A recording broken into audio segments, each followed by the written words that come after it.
First thing we're going to show you how to install is the rear spats and winglets and a flow lock diffuser. Now the things you're going to need to install the rear spats and winglets are an 8mm drill bit and a drill, a pick tool of some sort, a pencil or pen, a 10mm ratchet spanner ideally, or you can use a socket, but this is going to make life easier, a 4mm Allen key. You can also use a 4mm Torx bit in a screwdriver for just different areas, and a T25 Torx bit.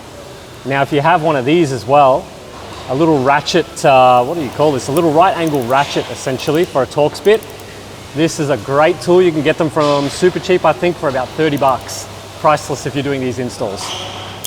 First thing you're going to want to do is take your T25 Torx bit. I'm going to stick it in my Torx screwdriver attachment, and we're going to remove this bolt right here.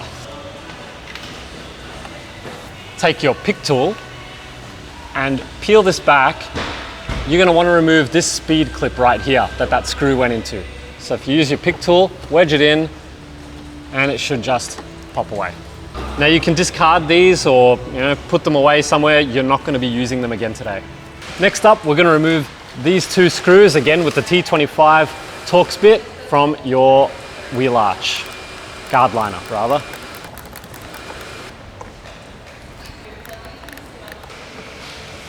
Next up, you want to take your T25 Torx bit and remove the two bolts that you can see in here holding the lower rear bumper spat, or whatever you want to call that, onto the rear bumper.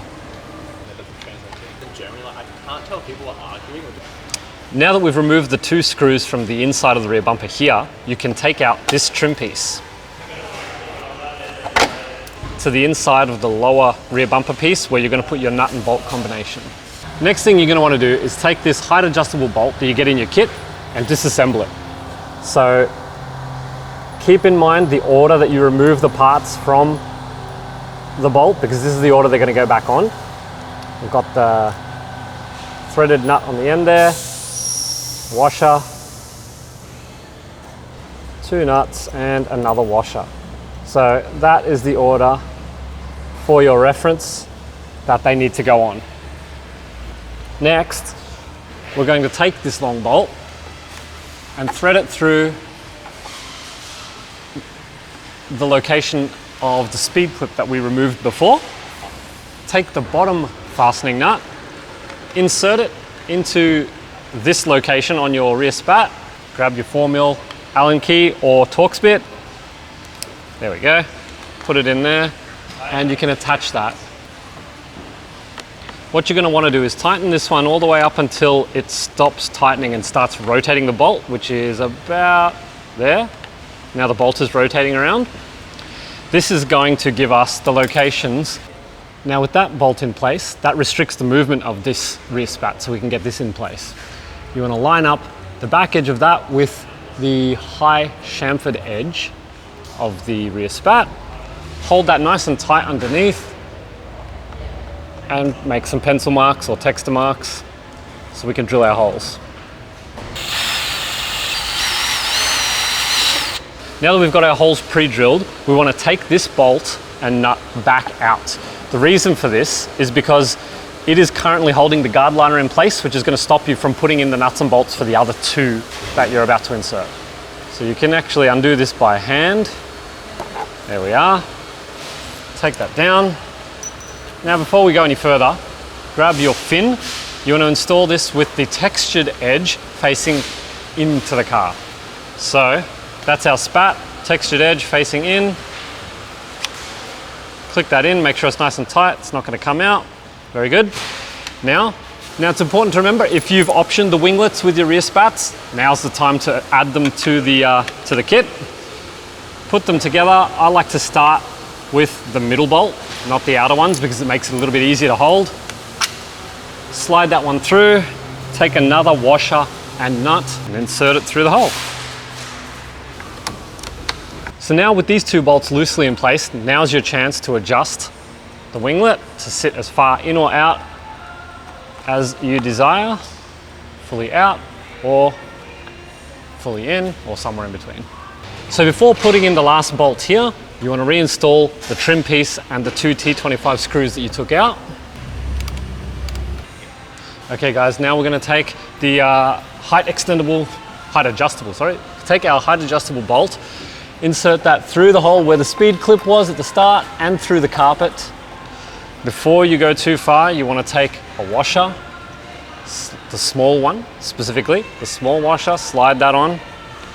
Then you want to take one of the nuts, wind that nut all the way up, add the next nut. At this point, you can feed it through the hole in the spat, put the washer on the bottom, and insert the last fastener, which is going to go through the hole in the spat. This is a little bit easier to do if you have your 4mm Allen key or Allen key bit. You're going to tighten that one all the way up until the bolt starts rotating. There we go. Now I'm going to take my other Allen key, put that in the top of the bolt to stop it rotating, and just tighten that up a little bit. Okay. Now with the Allen key in the top, I'm also going to tighten up this nut here to make sure that this doesn't bounce around. Allen key back in. We're going to tighten up this bottom nut. And there we have it. And lastly, you're going to install the two T25 Torx screws back into your wheel arch. It's so much different. Whatever. What do you think? Alrighty guys, next up we're going to install the flow lock rear diffuser. First thing you're going to want to do is take your fins and insert them into the flow lock diffuser, making sure you put the correct one into the correct slot. You've got a left, middle and a right. Also, it's marked on the inside here which one goes where. Next, you're going to take your diffuser, slide it onto the rear bumper and line up each of these holes with one of the pre-existing fins that are in the bumper itself. If you do that correctly, you should notice that the diffuser lines itself up nicely with the outer part of the exhaust cut out there. Once you've got it in place, hold it tight and mark your hole locations.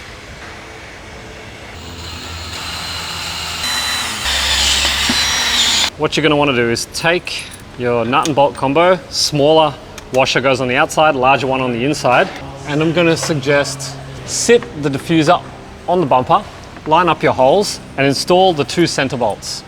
The smaller washer goes on the outside, the larger one goes on the inside of the bumper.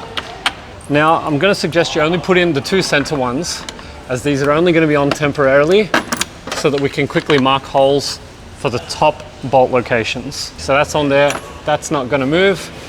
If you have something like a pick tool, this will be very useful for marking these hole locations, as you can just poke it through the hole and leave a little indentation in the bumper. And we can loosen these nuts and bolts back off and remove the diffuser.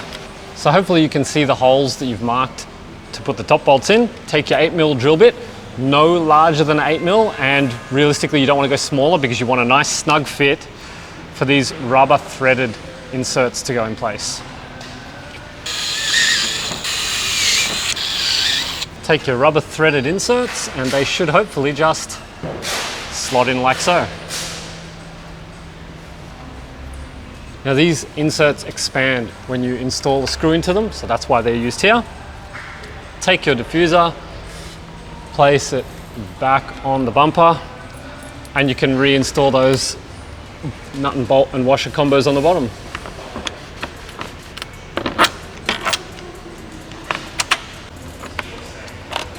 Remembering not to over tighten these too much.